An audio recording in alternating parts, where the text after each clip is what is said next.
In New Lenox, there is coffee and more coffee. And then there is fancier types of coffee brewed by an 18-year-old barista who also happens to be the owner of the establishment Windy City Espresso. Meet Carol Schubert, I graduated, yeah. a high school graduate, I went to Lincoln Way for 2 years and I homeschooled, so I went through the University of Missouri. who, with lots of help from her family, has taken over Novel Brew in the New Lenox Library. I thought it was a great start. I could afford the rent just to get me going, and I ended up loving it. I love this place. Even though the library is where the business got its start, from the beginning, Carol always wanted a mobile coffee cart. There's no overhead with that. I can offer people price breaks because I'm not paying high rent or high taxes in this situation, and it's also mobile. It's the most ingenious business idea there is because business is bad in an area. I move. I can go where the people want. I could do anything. There's endless opportunity with it. So I feel that it can never fail. It starts by placing her cart every morning along Route 30, but also by being at large gatherings such as the recently opened New Lenox Farmers Market.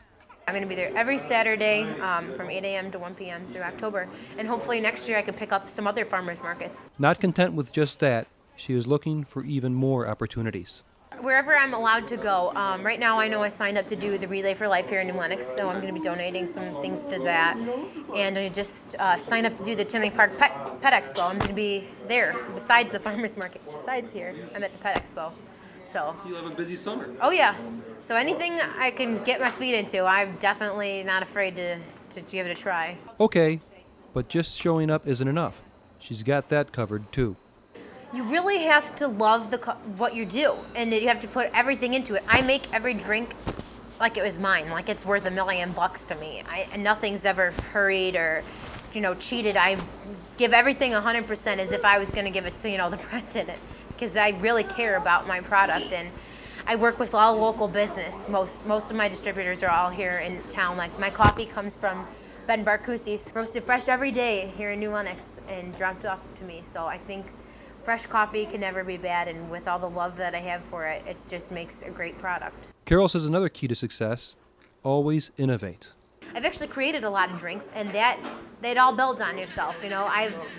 I've been learning every day. While I'm here, everything's a learning process, and I pick up on things every day, and I have customers that actually inspire new drinks. They're like, oh, why don't we try this without coffee, and we'll add this flavor, and it creates something totally new, and I'll throw it up there as a special. And sometimes I named it one after this lady, Michelle, who had a Chicago Fire with ice cream. Future plans call for a greater food selection to go with the wide variety of drinkable items already on the menu. I don't want to go too crazy where it's like specialty yet hot dog vendor, but I'm going to hopefully eventually do paninis. I'm going to start off with cold sandwiches. If I can get enough income from this, revenue, I'd definitely, in a heartbeat, I'm talking within a year, to get a real store. I actually contacted Silver Cross about getting inside, and I didn't get a response, which is fine. I'm sure there's somebody already in there. For now, she's got her hands full. Chaos 24/7, constantly doing paperwork when I'm not here, trying to run the shop. I also have that mobile unit, so I'm running that too. And always checking inventory, placing orders, phoning distributors. So it's chaos, but crazy, love it. I guess I've always been different from everybody else. I knew at a young age who I was and what I wanted to do. My father has owned his own concrete construction businesses. My grandfather, my family all owns their own businesses. And my whole life I've got to see what it's like to have your own business, and kind of shadowed my father and some other family members, and I got to love the independence that it comes with, even though there are setbacks and responsibility. I knew that I had to own my own business. I'm 18, I can work. I can work until I'm fall on the floor, until you see me on the floor back there. I'm gonna continue to keep plugging away. And my family's been so supportive. My mom works at Lincoln Way East full time and then comes over here and helps me constantly. My dad, oh my gosh, he's been doing so much for me, running, Dad, I need milk, Dad, I need this. And he'll come and, do it in a second. So, my family has been more than brilliant for me, and they've been helping me a lot. That family support also came in other ways. Carol and her parents decided to use the money they had set aside for a college education as startup capital for the business. Still, there have been many other challenges to overcome. Consistency with the recipes, because I've went through so many different distributors, so many different products, and sometimes it was enough, to make a drink and sometimes not. And so I feel like I was like changing these recipes all the time on my customers, and I was getting scared that it would be something that would turn people away. So I just got a standard measurement. I'm sticking with one distributor now, and that's the way it is. So that right now, that was an issue that I wasn't sure of myself then, handing people a certain product. And about that name, is it Novel Brew or Windy City Espresso? Under the library's contract, even if I left tomorrow, whoever comes in here is going to have to be called Novel Brew, because that is the name that they set and they want it to be called, which is a cute name. I like it.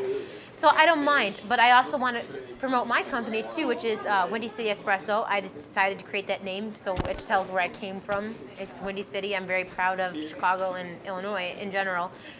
And so I just, put operated by. So that's the reason you see both names up there. Another shrewd business decision by this young lady. On the day we were there, we witnessed what some would say is not so smart of a business decision, but is a flashback to an earlier, simpler time. Someone came in and handed over money, but did not get any product in return. Turns out they had gotten their drink a few days earlier and didn't have any cash. Carol let the customer have the beverage and asked to be paid on the person's next visit. Yes. I have to show you a list. I trust everybody. Some people don't come back, but a lot of people do. It's a choice she makes because Windy City Espresso does not accept credit cards. It would have to raise my prices, so I was like, no way. Right now with this economy, I need to keep my prices low, and I think, give people the cheapest that I can give them this drink. And I looked into it, but it's crazy, and I don't want to charge anyone any more convenience fee. That's Carol Schubert, looking out for her customers in New Lenox. I think this town's been great to me, and there's so many great people here that I have had the luxury and the pleasure to meet. I would never have known these people until I did this, and it's great. I really love this town, and I've lived here my whole life, and I do not have any plans to ever move. My son's wants to do a lecture.